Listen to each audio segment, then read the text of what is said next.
Thank you. First of all, I'd like to thank Jerry Templates and the Family Gathering Committee for reaching out to me and inviting me to this wonderful 50th anniversary. And with that, I'd like to thank the fellowship for being the exact training ground that I need.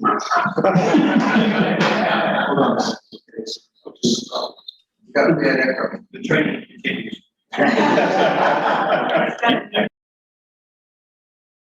First of all, you want definitions of what the authentic self is. So I'm going to do a little bit of reading. So what is the authentic self? It is the inner nature that is composed of the pure, unaltered self. It is the part that is directly connected to God consciousness and possesses the awareness and the power of the universe. In order to access that authentic self, one must be willing to activate that exceptional intellect, creative power, and natural ability. So we're going to talk about how to activate that genius in you. And so my working definition of genius is this. I'm going to repeat it twice so you get it. Recognizing, bringing awareness, accessing, conducting, and directing most, never going to get it all, most of the vast and available resources that will beneficially optimize your evolution and that of others in the universe, as well as parallel dimensions, timelines, and realms. So if you remember what, that's a lot, right? That's a lot. So I'm gonna repeat it. Recognizing awareness, accessing, conducting, directing most of the vast and available resources that will beneficially optimize your evolution and that of others in the universe, as well as parallel dimensions, timelines, and realms. So if you remember what June Bro was teaching about quantum fields, the unifying field, quantum entanglement, and it's not by any mistake that we have a lot of these new durable medical equipments, AO scan, Healy, doing distant healing. And that happens because we are in a unified field, not the same field, unified. That means your universe touches my universe, touches another person's universe, and we get that blend and that power of the harnessed energy of us being unified in one. So I'm going to start with some of the things that when you hit this planet, you had these automatic 5 basic senses. Nothing, you didn't have to do anything to acquire this, but just be born, most of us. And that is seeing, hearing, smelling, tasting, touching. And we call them 5 senses, but they really are, it's just one sense. Anybody know what that is? The sense of touch. It's important to understand how important touch is. Our fields touch, we touch, the loving embrace, love touches. When you are seeing, the eye touches the optic nerve. When you're smelling, the molecules in the air, small molecules go into the olfactory, hits the olfactory nerve. When you hear sound waves, hits the inner workings of the ear, it touches. Tasting, taste buds, touching. Food touches those places. And of course, feel, that's touching, using the energy of our hands. But we also have other higher sensory perception. I call it HSP, higher sensory perception, not extra. We came with these as well. We just have not developed them in the way that we know. There are some of us who at a very young age was able to tap into this vast resource of energy.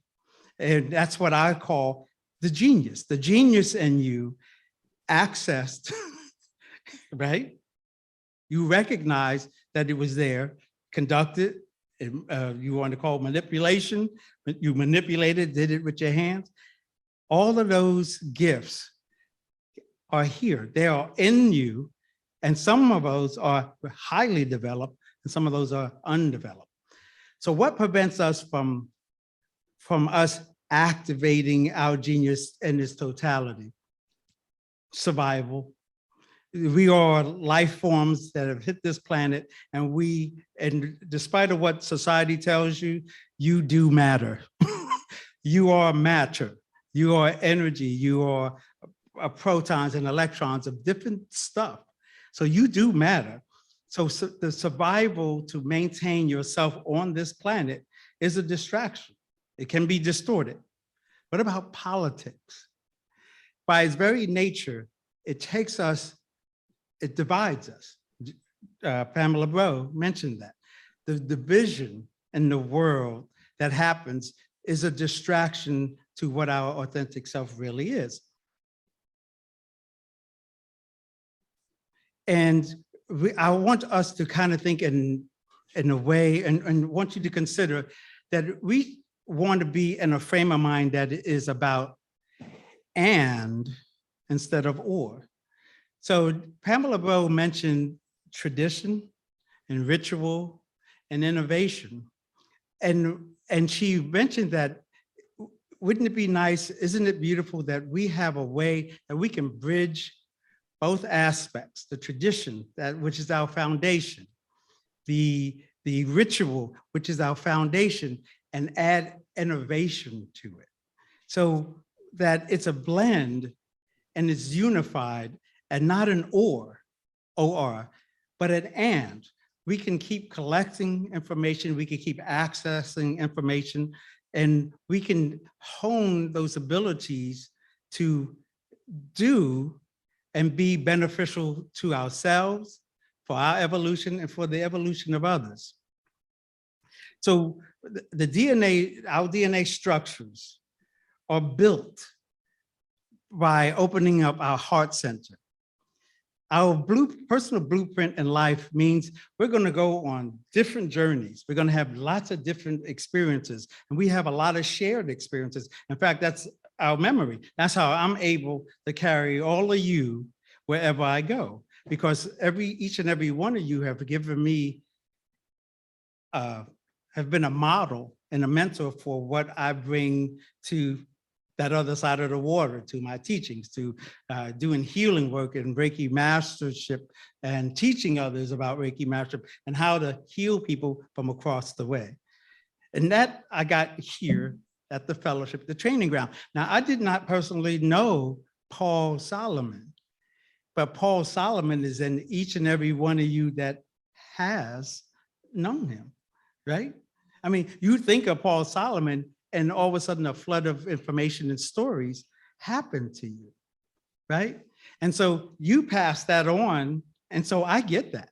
That's the genius at work, right? I'm going to learn from what you have already learned, that I'm going to teach so that they can learn it from me, and that they'll be learning what they know from Paul Solomon over that other side of the water. And wherever I touch people, I am training. And remember, training, there's a difference between training and just giving information. Training means that it becomes a cellular memory to your body. Education and just information sharing basically is just throwing spaghetti on the wall and see if it sticks. But when you train, you go over the material. You go over like consciousness. You go about being conscious of how you speak to people, how you connect to people, how you make eye contact, how you find connection, how you touch them. You have to touch people, touch them with your eyes. So I have some science for living suggestions on how you can keep the vitality of your genius activated. So I have 9 of them. And John Christian, Pamela Bro, they mentioned a lot of these already. So I'll begin. Hydration. Having proper water. Now, a lot of these, I'm going to say proper. Now, what's proper for me may not be proper for you. You could have salt, I can't have salt. You can have sugar, I may not be able to have sugar. But whatever that is, that thing that works for you, that is what I want you to hone in. And don't be afraid to try other things. So hydration, pure water, clean. Filtered is probably best because we have lots of chemicals and metals in our water. So filtered is probably best. That energy, your body separates those electrons, hydrogen and oxygen, and gives oxygen to your body. And that, in essence, also feeds your genius. Grounding and earthing, very good. So who mentioned hug a tree? Sarah did. Hug a tree. They are the standing people. They are the connection to the earth and the soil, and they take that energy that is making you frustrated and takes it down into Mother Earth. And so grounding or earthing is extremely beneficial when you're feeling stressed. So earthing, grounding. And we all matter, so our bodies require getting connected to Mother Earth, because nobody goes through this planet unless they come through Mother. All you mothers know that, right? Nobody hits this planet unless they come through Mother. Conscious breathing, breath work. John Christian talked about that. Breathe, relax, and enjoy. Conscious breathing, and there's a plethora of breathing techniques out there. Proper chakra spinning. So we have our 7 chakras, and there's a spin to those chakras for men and women, and they're actually separate. So for a male, the lower chakra is a clockwise spin, but for women, it's a counterclockwise spin because we have different polarities. So each time you move up a chakra, you need to spin the opposite way. So in women, it's counterclockwise, and then they get to the second chakra, it's clockwise. So that chakra spinning, it also helps, keeps your genius activated. Rest and sleep. We know this world is sleep deprived. Electronics are in our face all day long. We have phones, television, Zooms, anything electronic. And our body, which is made out of matter and energy, requires to take a break, to get our minds at some peace and harmony and sleep. So imagine, and you've heard before, we are spirit beings having a physical experience. So imagine these spirit beings of you are hijacked or jacked into these bodies called avatars. So we are the walking avatars of Sarah's and Jill's and Jerry. There's spiritual beings are making these bodies work. So you need rest from that. I don't want it to sound like it's a puppet, but essentially it is a spiritual puppet that our spirit beings are having this earth experience. Nutrition, proper nutrition. We know the soil of our earth is depleted from a lot of the vitamins and minerals we need. And so this is $1 billion business about supplements, that we need some of those supplements to make these bodies function. And then of course, prayer and meditation. Gotta have prayer and meditation. There's a plethora of prayers and meditation that we have out there that we could be using to get inner. There's not a mistake that the church we belong to is the fellowship of the inner light. Light, knowledge, energy, power, love. And not power that I need to take something from you kind of power. It's the power to send this energy, to send this love to others, to evolve with you.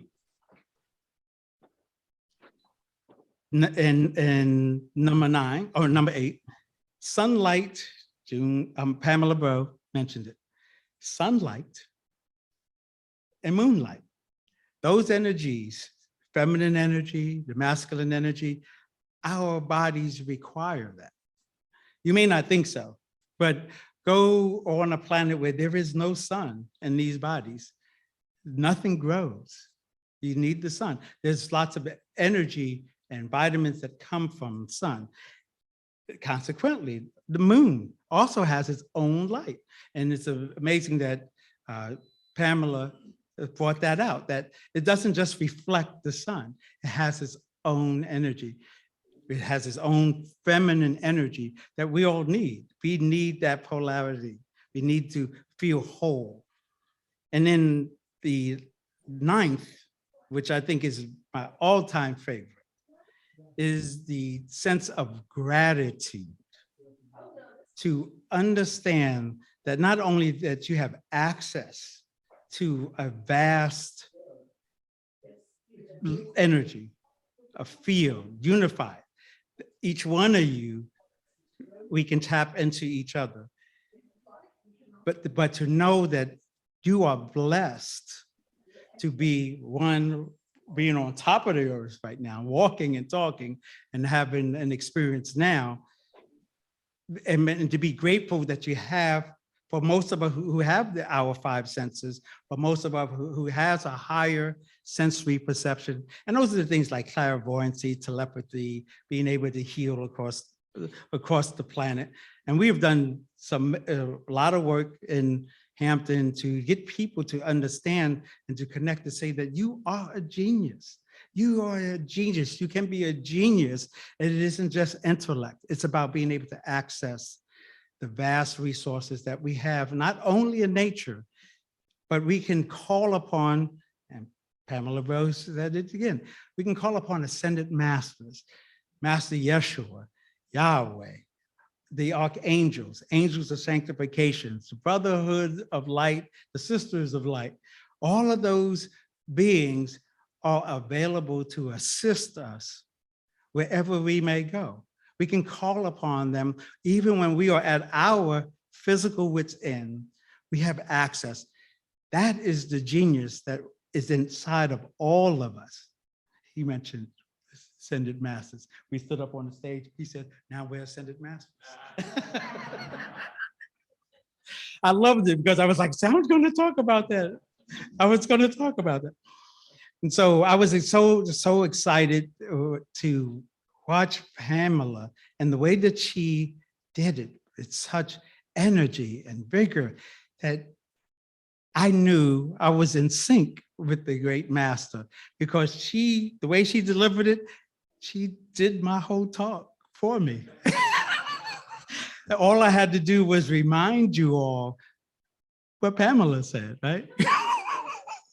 And so what I wanted, in closing, I want to say, this is not the last you will see of me. I want you to know that Marlene and I, we have decided to come more often to be part of it. Yes, right. And a special note to, of course, Bruce and Sarah and to Jerry for once again reaching out and including Marlene and I in this great family we call the Fellowship of the Inner Light. So in closing, I love you all. Have a blessed day. And I know I will get lots and lots of hugs in the coming seconds and minutes and time that we have here until we see you again. So thank you all.